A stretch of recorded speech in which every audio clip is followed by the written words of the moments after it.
If this is new to you and you don't really understand a lot about alternate picking, let me show you something about this. Now, before we go any further, I want to talk to you a little bit about how to hold the pick. Now, I use a fairly small guitar pick. This is a Jazz 3 John Petrucci style guitar pick. It's bigger than the regular Dunlop Jazz 3s, and I like that. I like it that it's a little bit bigger than those, but I use Jazz 3s, regular Dunlop Jazz 3s for years.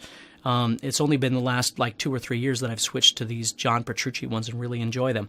But when I hold a guitar pick, if you can see this in the camera, let me try and get it over here, you're going to notice that there's very little sticking out of the bottom. I don't hold a guitar pick way up here, and I don't hold a guitar pick in the middle, ever. I always hold it really, really close to the tip. I only need a little bit sticking out. Now, on this side of the pick, which is where my first finger is, there's more showing, so when I strum and things like that, there's more pick there. But when I go to actually start picking like alternate picking, what I do is I kind of straighten out, okay? I'm not sitting at an angle like this, because then the pick will just get stuck under the strings. I'm straightening out a little bit, so the pick is kind of at a 90-degree angle with the string. Now, this is just me. And then as I start picking, I'm simply moving again back and forth like this. So the string is here, and I'm just hitting it like this, with a similar angle on both sides like this. And you'll notice I'm palm muting as I'm doing this. Okay? So I might take 160. Let's say I left off at 160.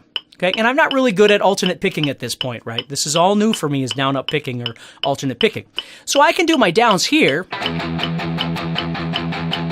I can go for 3 minutes. It's a good speed. That's where I feel like I should be, is at 160, okay? I can make it 3 minutes, but it's really, really hard, but I can do it. I might decide to do my alternate picking at the exact same speed.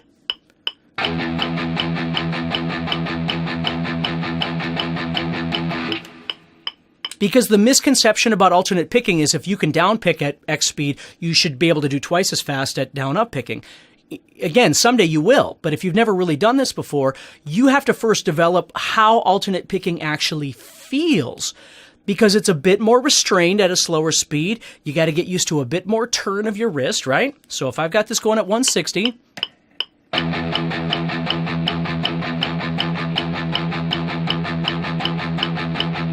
and again, I'm going to do that for 3 straight minutes. If maybe my alternate picking is a little bit better, I might be moving at 180, where my down picking's at 160, right? Don't always think you got to be going twice as fast. Don't think of it like that. You have to develop each one independently. Your alternate picking, because again, my alternate picking is faster than my down picking. If I can do down picking at 220, I can do alternate picking way faster than that, double time. So just think about that a little bit as you're practicing these things. So that's what I want you to think about. That's step one, is putting together the elements of alternate picking, okay? Using your picking hand to be able to down pick at 3 minutes, being able to alternate pick at 3 minutes, and they might be different speeds, varying speeds, okay? So we've got stretching, we've got our picking hand, which is my right hand, it might be somebody else's left hand, but getting that developed. Independently, every day I go through that 3-minute exercise. I might go through it 2 or 3 times through a day, whatever works for you. So the second step now is taking my left hand and start developing some really great routines to fully develop the strength of my left hand. So the first one I'm going to show you is what I refer to as the 20-second exercise. 20-second exercise, not 20-second, but 20 seconds exercise, okay? So what I'm going to do is I'm going to go to the 5th fret of the 3rd string right here, and I'm going to put my first finger on there. I'm going to go to the 6th fret with my middle finger, 7th fret with my ring finger, 8th fret with my pinky. They're all on the same string. This is going to be the setup for this entire exercise, okay? What I'm going to do is a series of hammer-ons and pull-offs over and over and over for 20 seconds each. Okay? And the trick is to not stop in between. And the other part is you have to try and hammer and pull as hard and fast as you possibly can. Okay? If you're just doing it kind of whiny, it's not really going to work for you. You got to hit those suckers. So a hammer-on, I'm going to play this 5 here. A hammer-on, I smack that middle finger down on the 6th fret. A pull-off means I'm on the 6th fret and I'm going to flick that string by literally pulling it. My finger becomes the guitar pick, and it picks the string by flicking it off. I'm not just lifting the finger off, I'm literally flicking the string.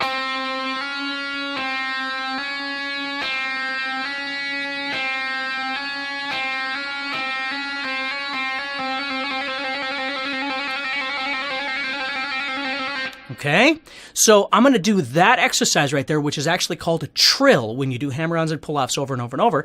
And I'm going to do that for 20 straight seconds without stopping. Then what I'm going to do is I'm going to move on to the 3rd finger, and I'm going to do 1st finger to 3rd finger for 20 straight seconds without stopping. Then I'm going to move to my pinky on the 8th fret there, 1st and pinky, for 20 seconds without stopping. I'm not stopping all the way through. Then this is the trick, is we're going to shift. We're going to put our middle finger down on the 6th fret right here where it was, and we're going to start doing hammer-on and pull-off from 6 to 7, which is middle to pinky, or middle to 3rd, excuse me. And then for 20 seconds, after that, I'm going to go to my pinky. So now I'm doing middle to pinky for 20 seconds. Then I go to my 3rd finger, to my pinky, and I do that for 20 seconds. And by the time you get to the end of this thing, you're going to be pretty sore. Okay, so you've got this for 20 seconds. Do this with me, okay? Just hit it hard and fast as you can. And then you're going to head over to that 3rd finger. 20 seconds. Again, I'm going to go a little faster just so I don't bore you here. And you could probably already feel it a little bit. Okay, then you're going to go to your pinky. Right, just keep going as hard and fast as you can. Then you're going to put your middle finger down and you're going to go to your 3rd finger. 20 seconds. Then you're going to go to your pinky. Middle to pinky. For 20 seconds. Then you're going to put your 3rd finger down and you're going to go to your pinky. For 20 seconds. Now over on this side, what I'm doing is I'm just holding the strings so they're not making noise. But you would do each one of those for 20 seconds.